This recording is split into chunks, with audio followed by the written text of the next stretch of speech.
So, Dr. Vijay, what are the symptoms of breast cancer?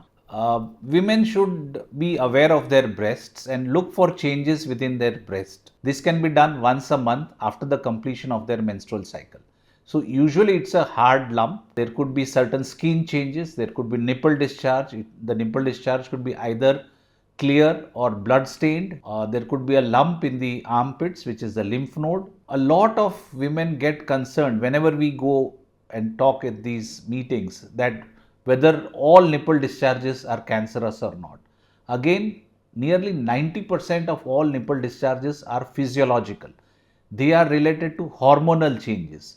It's only when it is clear, blood stained, and persistent over a period of time, maybe 1 or 2 months, that you need to seek medical attention and get the relevant investigations, which in most cases is a mammography and an ultrasound of the breast done.